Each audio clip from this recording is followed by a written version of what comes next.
Hello, everybody, and welcome to another beautiful day here at Live at the Waterhole. We are starting off this morning in the beautiful Okokoyo on quite a calm day for the most part. Beautiful clear skies as well.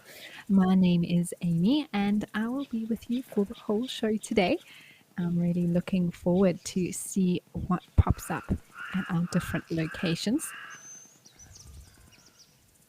We've had a marvelous few days actually. Well, when I was back on the show yesterday and last week as well. So, really excited as always for what may, come out here at the Waterholes. And for those of you who may not know, that this is a live and interactive show. So please do send through your comments and your questions to me. As always, I would love to hear from you. It's so interesting to find out who's all watching, where you're from. We have amazing viewers from across the world. And it's so wonderful that we get to connect people with nature here at WildEarth.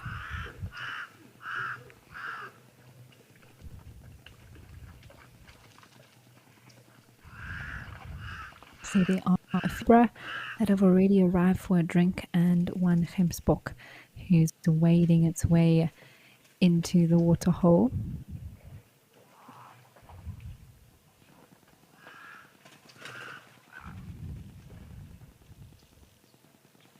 And I think we're going to have a few visitors here at Okokuyo today.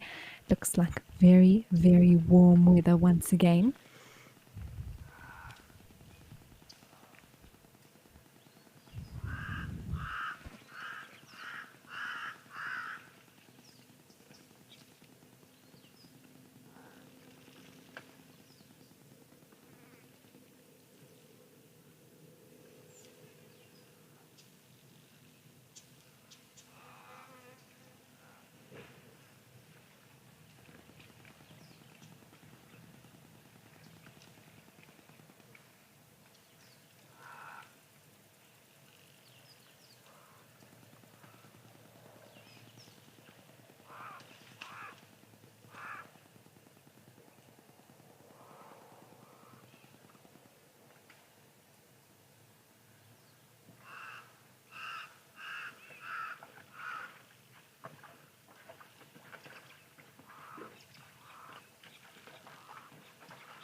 This is On Safari.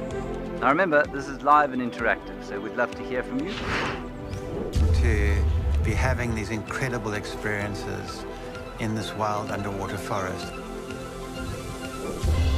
It was just one of those things which I don't think I'll ever see again in my life. Thanks for joining us on our Sunrise Safari.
Well, we have found a gaggle of geese here, everybody, and some of these Egyptian geese are standing on one leg. There are a few of the little ones that have grown so big as well. You can see that their coloration is slightly different. And then right at the back, we don't have a gosling. We actually have a little grebe. You can see how much smaller it is in size. So that's a different species of water bird.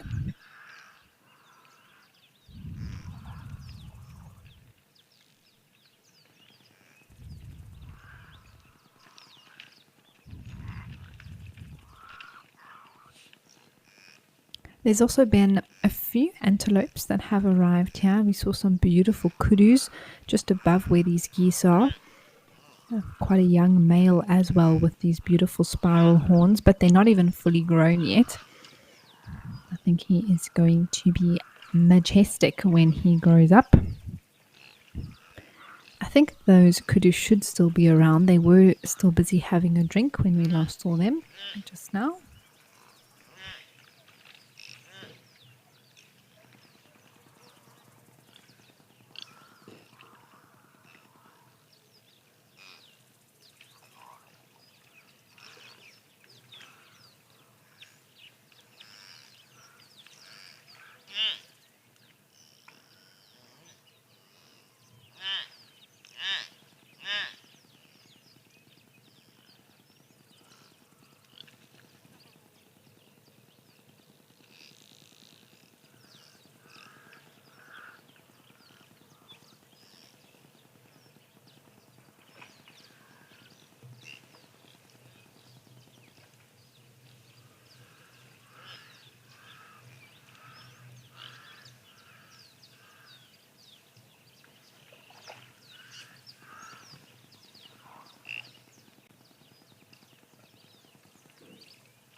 And there is that kudu I was speaking about on the right-hand side, that young male still busy having it with those beautiful horns.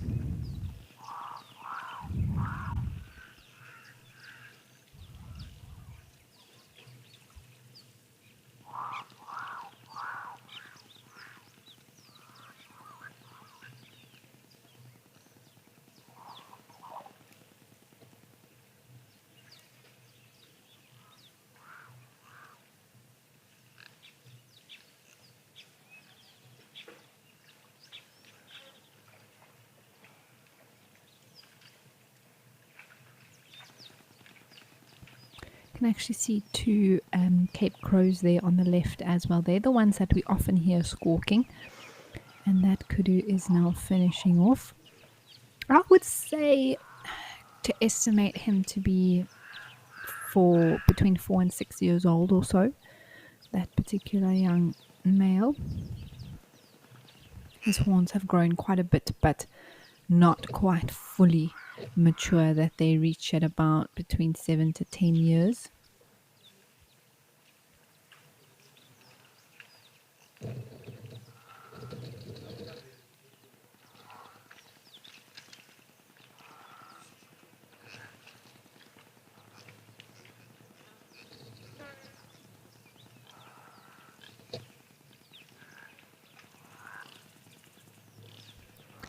Diane, hello. Thank you so much for joining us for the time that you can. You say that you'll only be able to join for an hour because you're going in for an operation later on today, and you hope that we have an awesome morning. Well, I wish you all the best with your cataract removal, Diane, and I hope that you'll be seeing the animals a lot clearer when you come back. But thank you so much for joining us for the time that you can. Cooksters, hello. You say, great to hear Amy on the Waterhole. She was great on the drives as well. Well, thank you so much. I'm looking forward to being back on Juma next month. So we will say as well.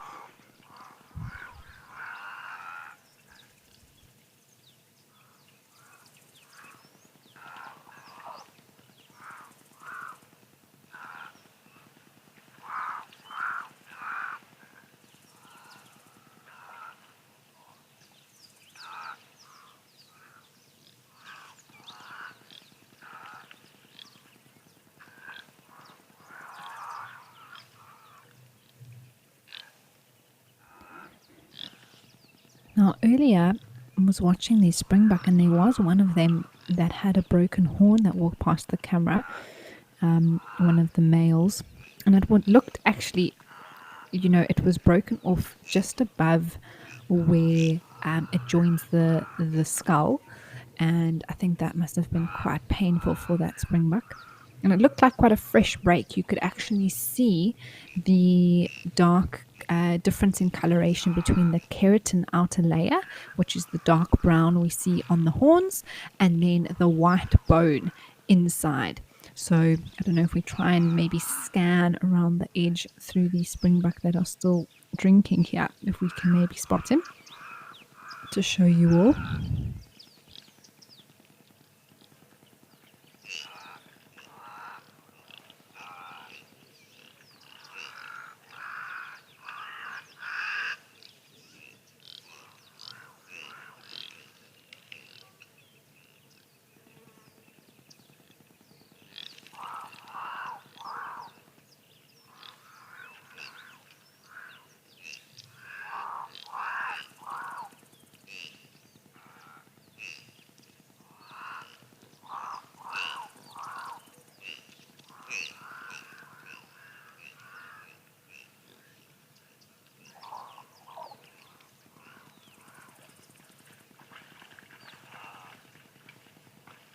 So these two look like their horns are fine.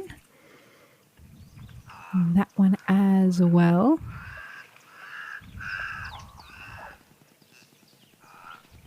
While we carry on looking through them, Glenda, you've actually asked a very interesting question, I think courtesy of Diane's operation today. You're asking, do animals have cataract issues as they age like we do? And yes, they most certainly can. You can actually see cataract in an eye. It sort of gets this sort of white milkiness to it, and that can be removed. But of course, in wild animals, that is not something, depending on the reserve, but for the most part, it's part of the natural aging process. And it's something that the animals will eventually, as they get older, be the reason why some of them are then subject to being predated on, or then in a predator why they can't catch food and eventually will die. And that process, the circle of life as it were, continues. But yes, it can happen in animals as well, Glenda.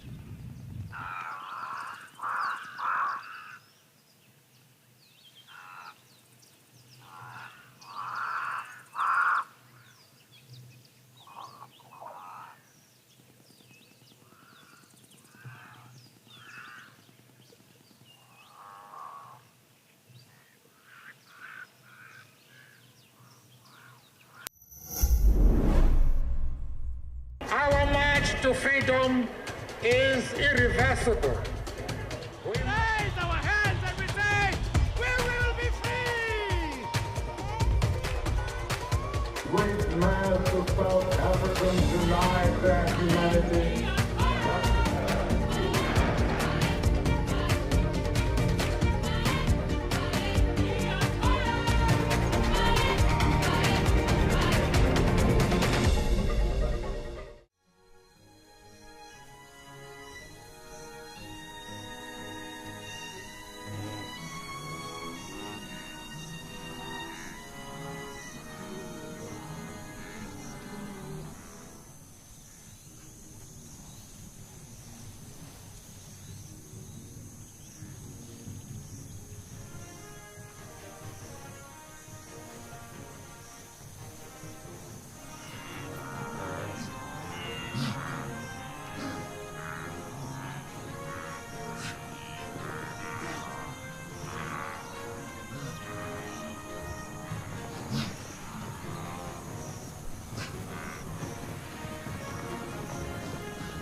not only rolling around, but there's also two that are putting their horns together. And have a look at that, everyone. When they fight, they go down on their knees.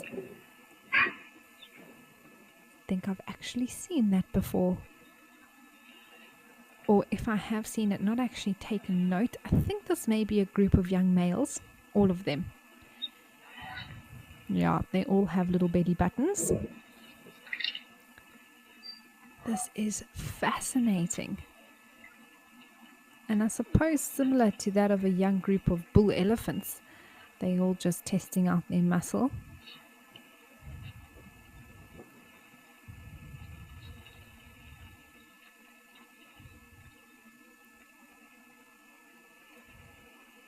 This is awesome.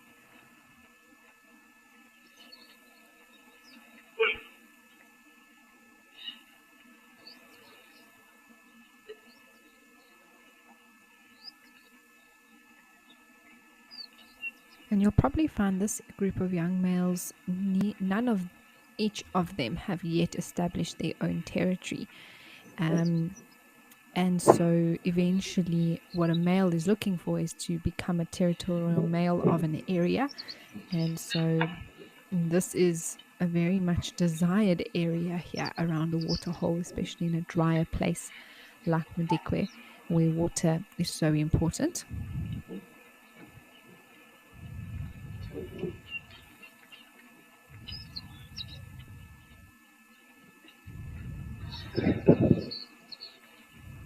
This is, I have never seen this before. So many wildebeest all together, all males and all battling it out.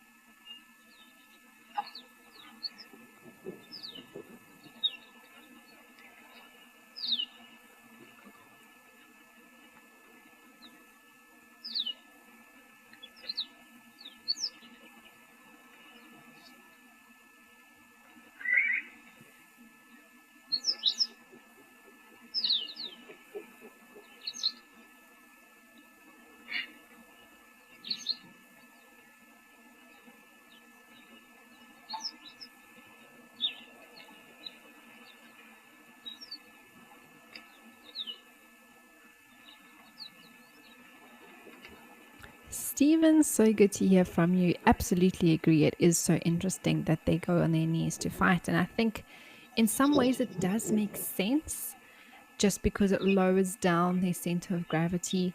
It allows them to actually hit with the top of their heads, their horns to reach each other, where it may be a little bit, I think if they're standing up, maybe they can't bend their heads quite as effectively. Wally, good to hear from you as well. You say like bulls in a bull ring. It is indeed. It's almost like a tournament is happening here. The fight of the wildebeest.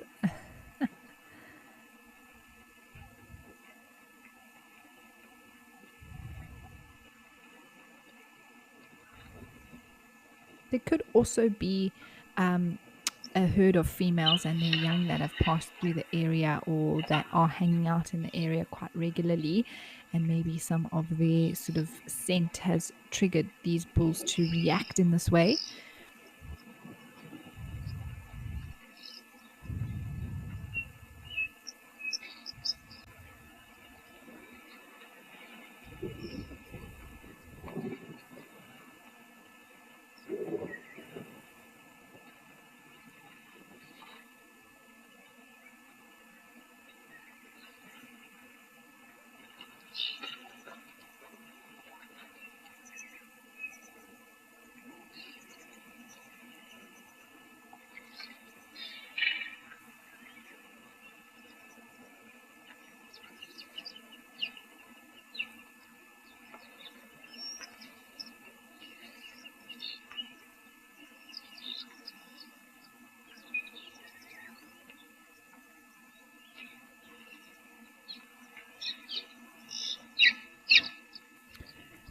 Also, I think because there is such limited water in the area, if some of these bulls are already territorial in the area and they're meeting on the edge of their territories, that might sort of be the reason for them to start challenging each other or challenging other bulls. Some of them are definitely smaller than there's a few really big ones in between.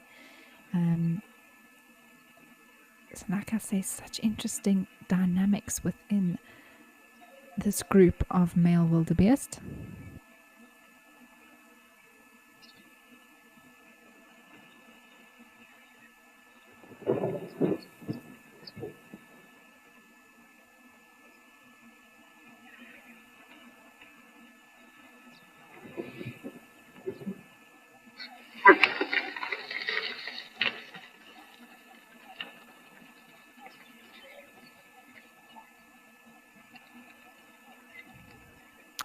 Oh, so there I see some younger ones.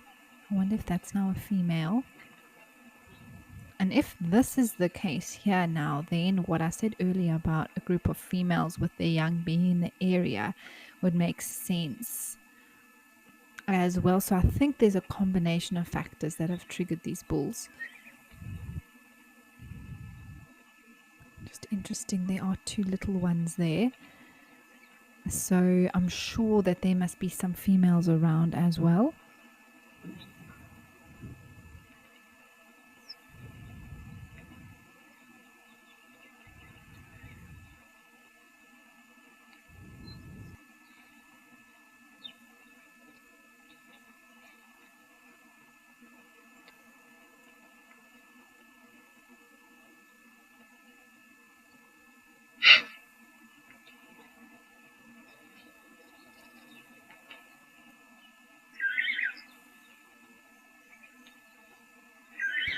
Martin, you want to know if this is their version of the rat?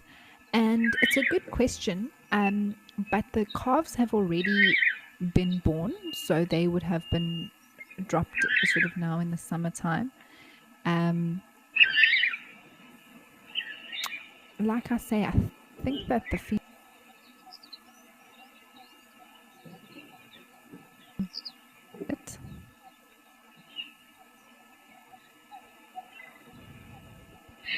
you see now the females and their little ones are arriving.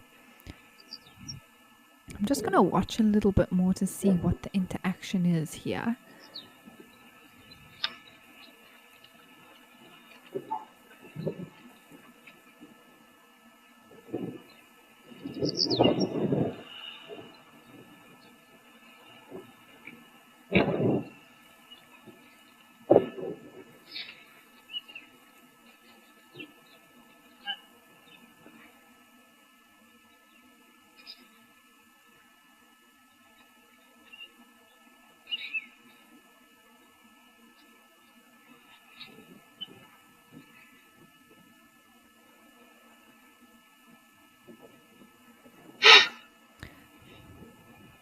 But Martin, I definitely think that the females, in some ways, a wildebeest gestation is about 8.5 to 9 months. So if we think about that with the calves being dropped December, January time, it is heading almost exactly now at the end of February into the time where their calves will be born at the end of the year. So I think that these males, it is to do something, like you say, with a rut, similar to that of impala, although that happens a little bit late in the year. So I think there are hormones from females that are triggering these bulls as well.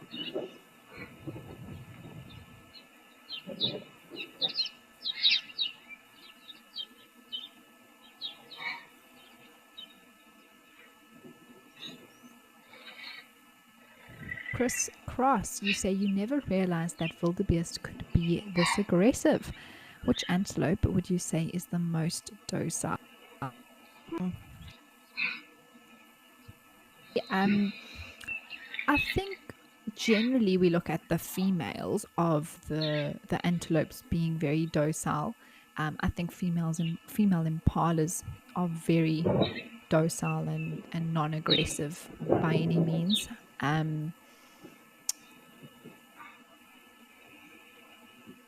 I would probably choose a female impala, but female inyalas as well also extremely docile.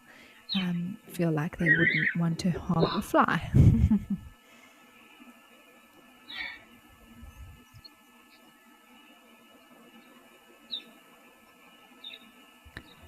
It does look like everything's calmed down a little bit with this herd now that the females have arrived.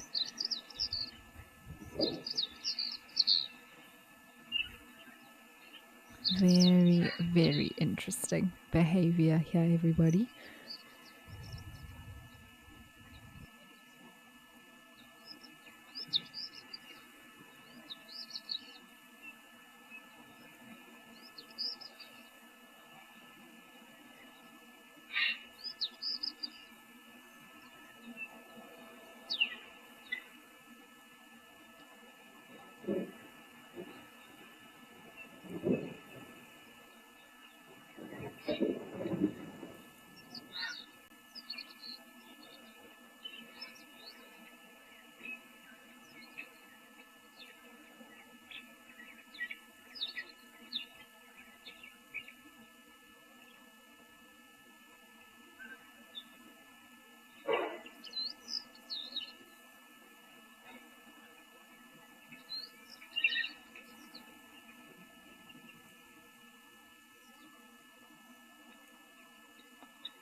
And the zebras are moving off. I think that little herd of elephants have also headed away.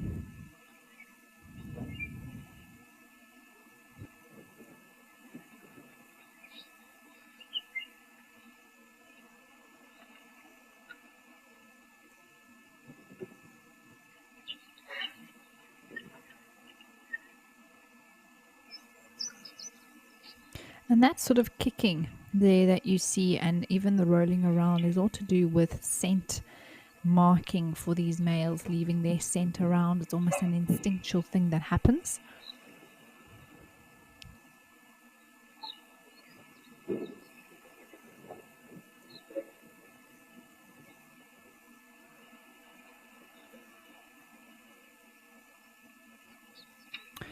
Stephen, you'd like to know what the average lifespan of a wildebeest is. It's around the 20-year mark, Stephen. Of course, not every wildebeest in the wild will reach that age due to predation or sickness or something like that. But for the most part, we look at them living around 20 years or so.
I do apologize, everyone, if you can hear some construction noises in the background. That is just some work being done at the lodge, which is behind the camera that we are looking through here at Jamala.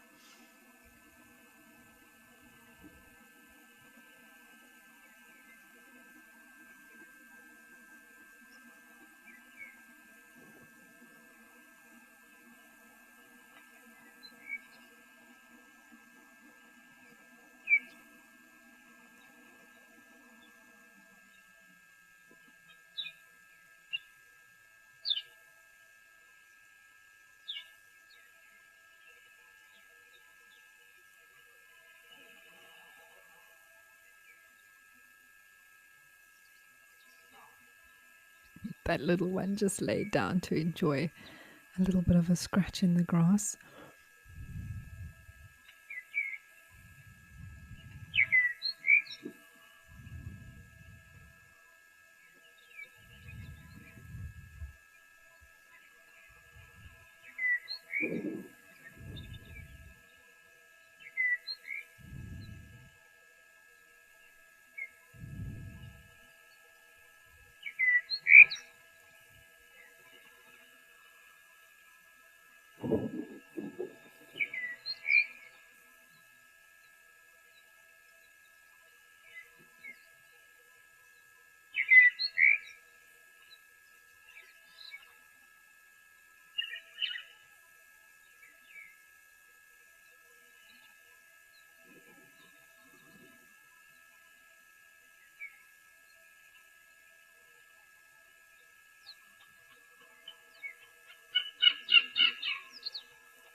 Does seem like things have calmed down a little bit, everyone, with the males still around there. You can see them more on the right hand side. Some of the females and the youngsters all sort of grouped together, but no more intense fighting happening.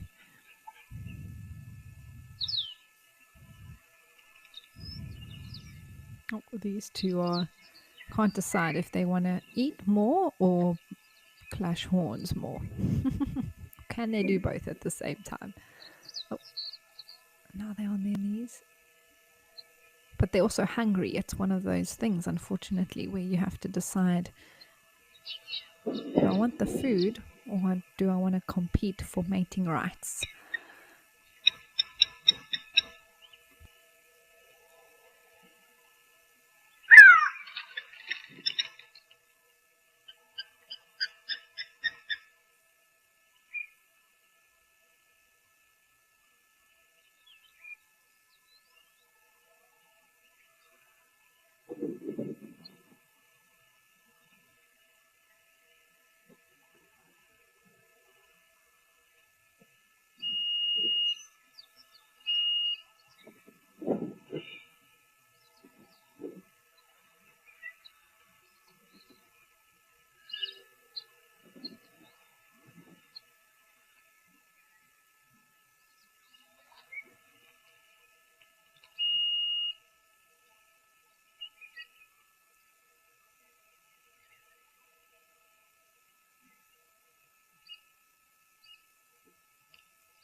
It's always good to have a scan around and see if there's any feathered friends that are hiding from us in the trees.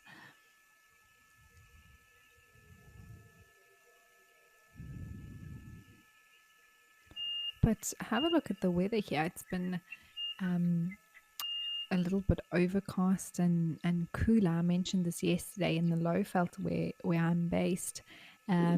Actually, I put on a jersey today, which I had to go and scratch around deep in my closet to find it. I didn't think I would ever need one again after the last 2 weeks, especially on Sunday, but it has cooled down and it looks like the cooler weather has also reached here at Madikwe, which is fantastic. I really hope that it rains, that it pours, and there's more water that comes down here at Jamala. But with the cooler weather, that does mean that things do tend to be a little bit quieter with visitors coming down to the water. I don't think we'll see too many Ellies having a full-on mud bath today, but possibly just something to drink.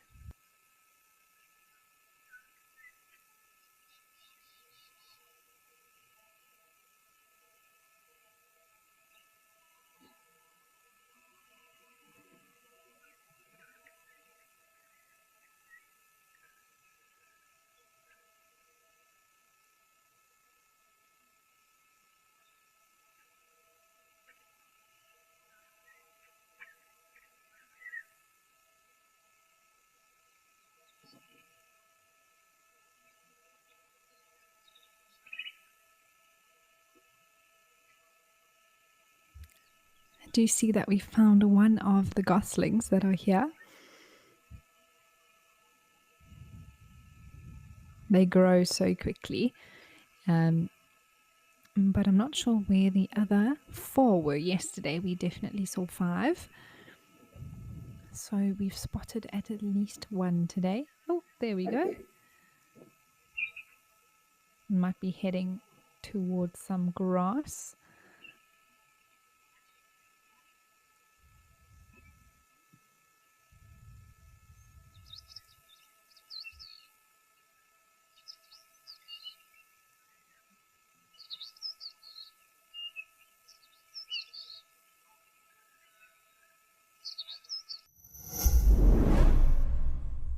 If you're hooked on Africam's live wildlife cams, then it's high time you joined Africam All Access.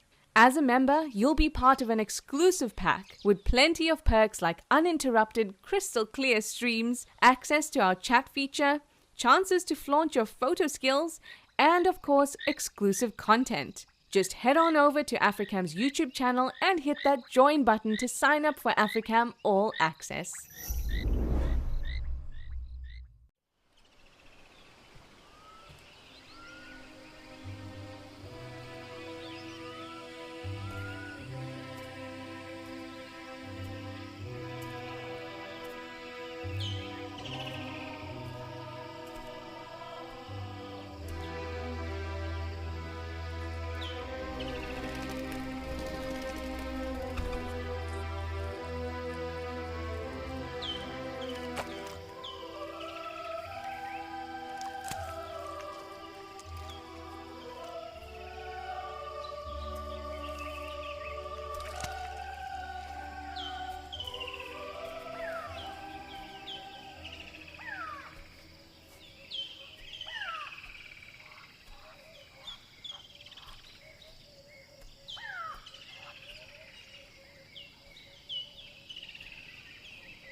And you can actually notice the color change already in these goslings.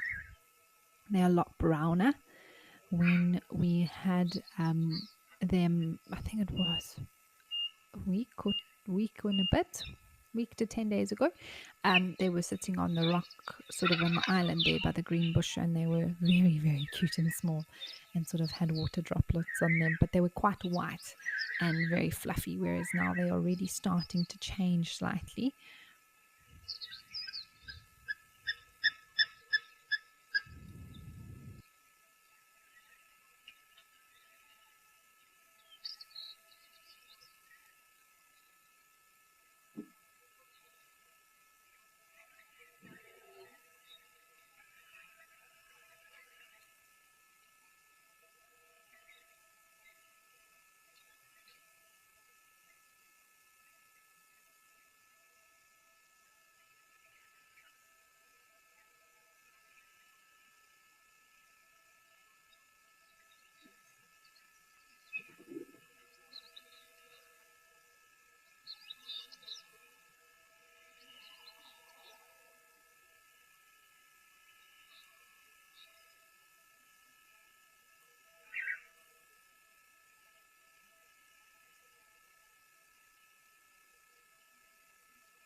We had a very interesting call there by some doves. Tadiwa says it sounded like a dog for 2 seconds.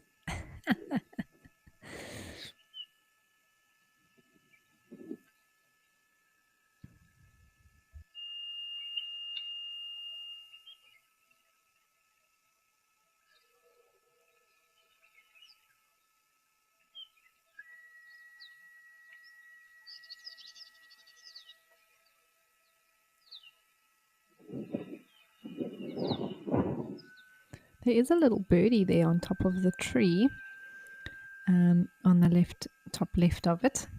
Just trying to see exactly what it could be. It looks like something a bit black and white.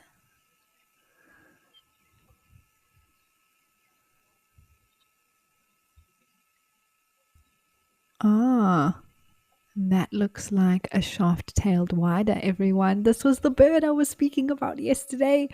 Very, very cool.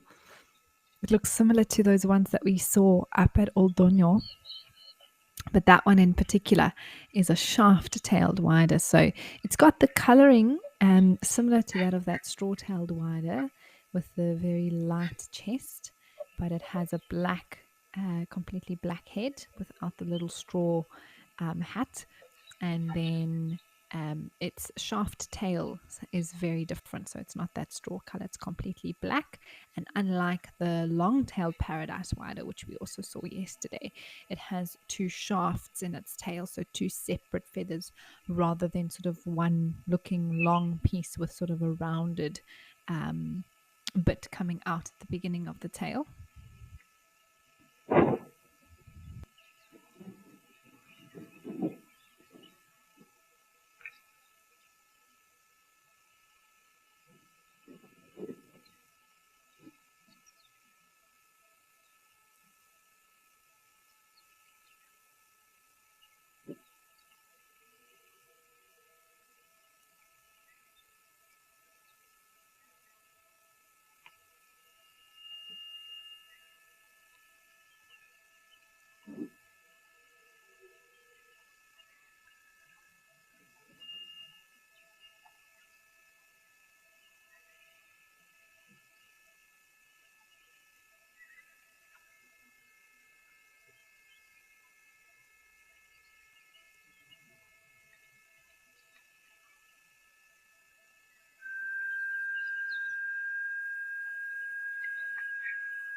Kim, hello. What a great question.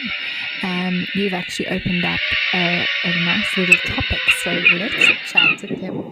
You say, is there an instance that black and blue wildebeest join together? Now, Kim, in sort of nature, in the way the black and the blue wildebeest are naturally distributed, they should not be together. They should not occur together. So you've got the blue wildebeest, which occurs in more of the central eastern part of South Africa, and then the black wildebeest, which occurs more in the western parts of South Africa, sort of even the western part of the Eastern Cape.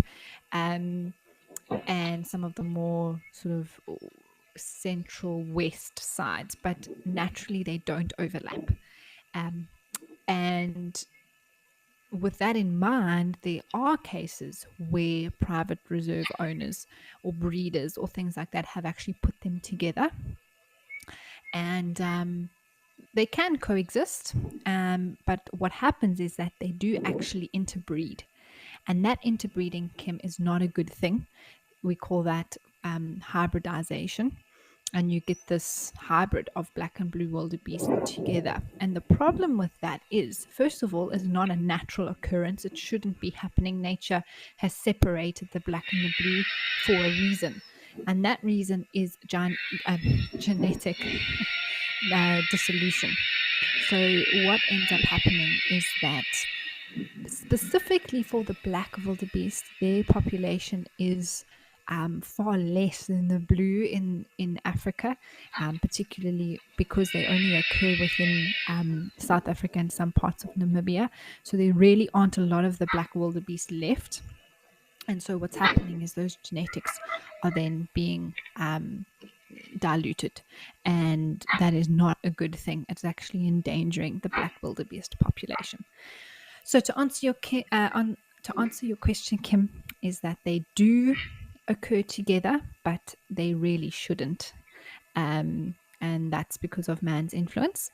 But in sort of the national parks and things like that, you won't find the black and the blue occurring together. It's more of a privatization of the areas that have led to the black and blue overlapping.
Well, these wildebeest have still some, oh my word, some energy.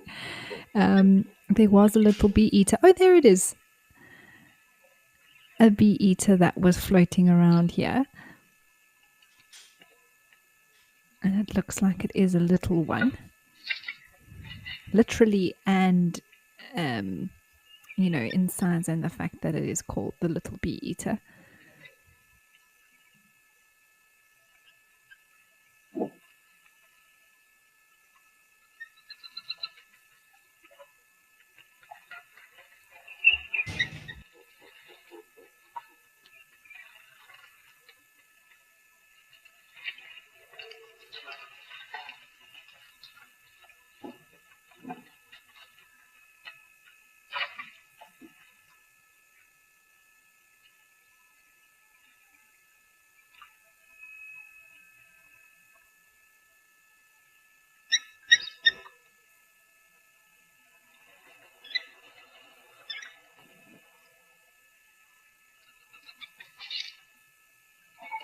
And I think what these little bee eaters are using here is the movement of the wildebeest to disturb some of the insects that are around.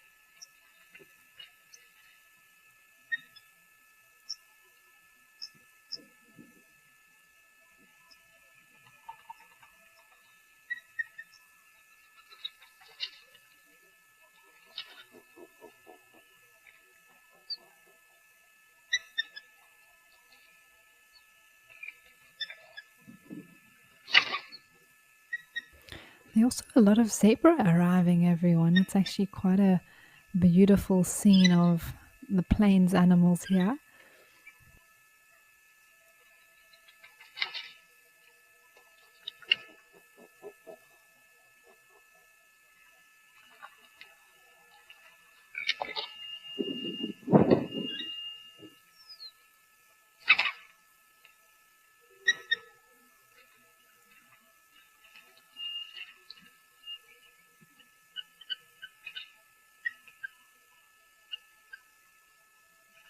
Interesting to notice this wildebeest on the left-hand side is down on its knees to drink.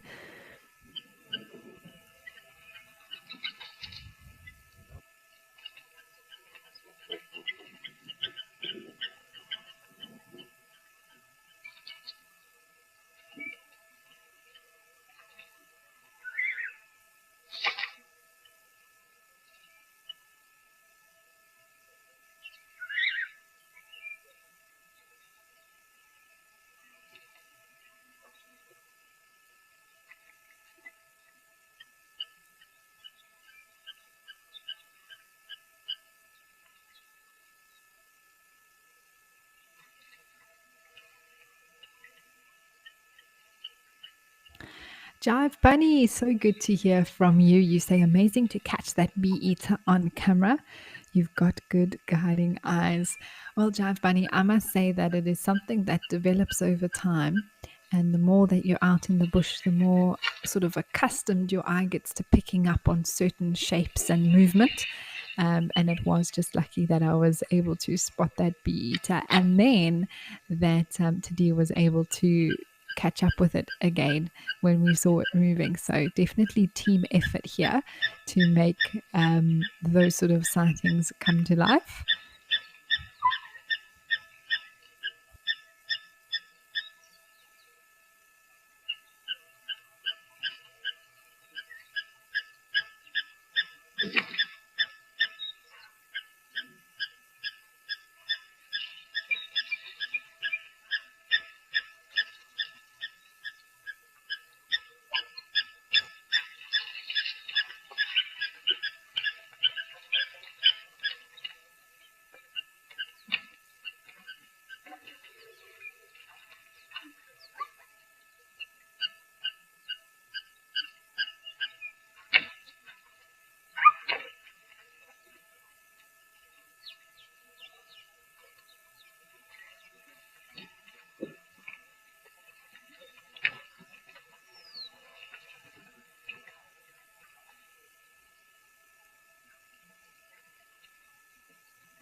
Martin, you'd like to know, during the Great Migration, do zebra and wildebeest move together?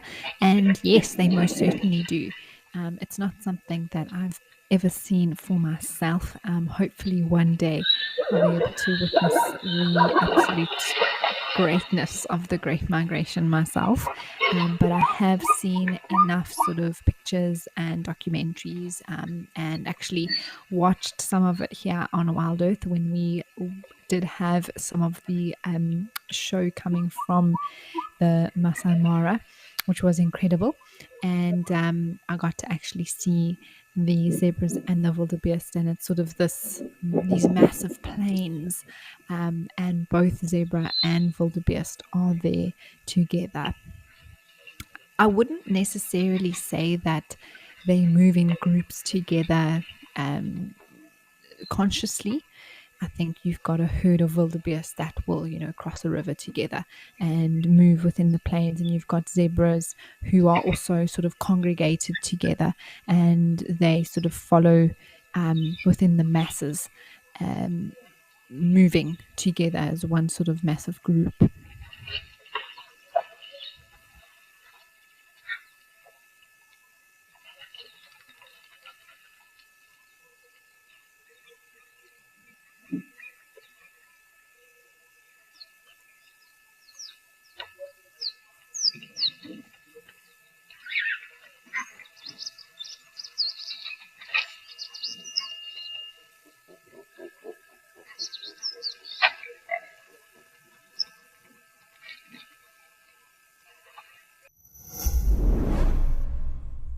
If you are a driven nature enthusiast with a background in communications, then this message is for you. WildEarth is calling for volunteers to moderate our web and social media chat platforms during our live broadcast. Do you keep up with the latest trends on social media? Do you have quick fingers and a sharp eye? Then we're looking for you. To apply, email your CV to us at jobs@wildearth.tv. Join the WildEarth team today. WildEarth, connecting with nature.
It's so interesting to watch these wildebeest interact with not only each other but the zebra that are around as well. And what I'm interested to see actually is what happens for the rest of the afternoon.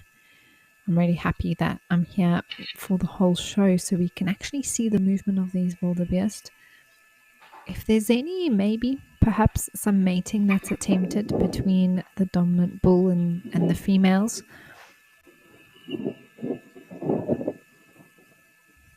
Or if the Olympic training squad continues their fighting in the bull ring.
Just a reminder to everyone that in a few minutes' time we are going to be joined by Africam. And basically what that means is that we will have a reintroduction to the show and we will have a few more locations that will join us as well for the afternoon. It also means that if you are watching on YouTube, that you can pop on over to either the WildEarth website or on the app to continue watching live at the Waterhole. Or if you are in the UK, you can watch on Freeview, or in South Africa on DSTV channel 183.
This one female impala seems to be on its own. I did see. Oh, there we go.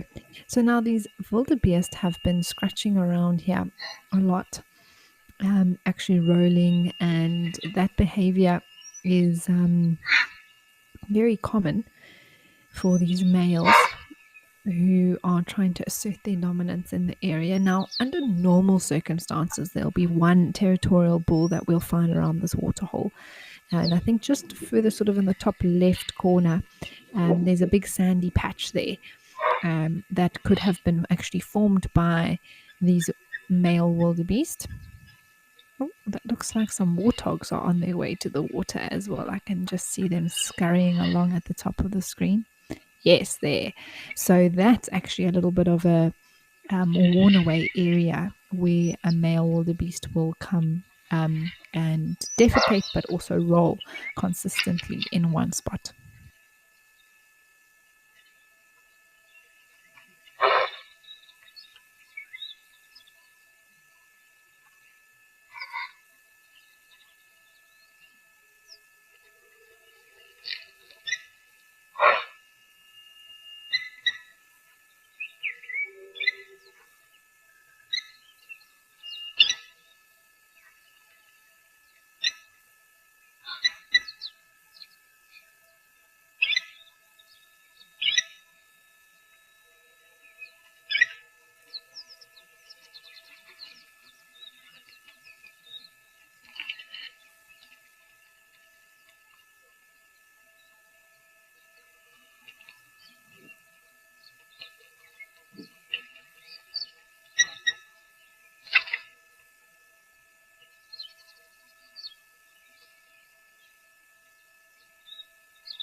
And here we have an elephant arriving and the warthogs moving off very quickly.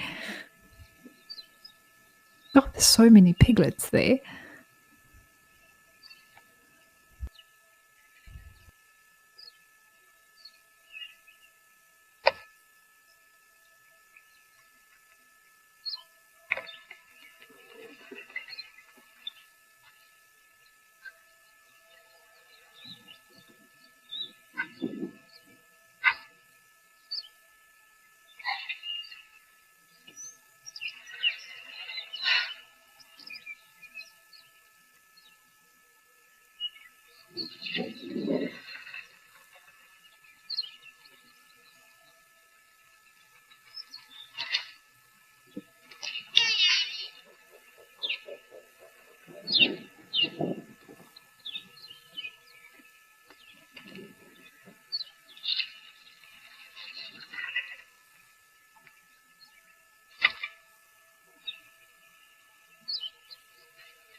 Well, hello and welcome back, everyone. And we are starting off this half of the show with AfriCam right here at Rosie's Pan in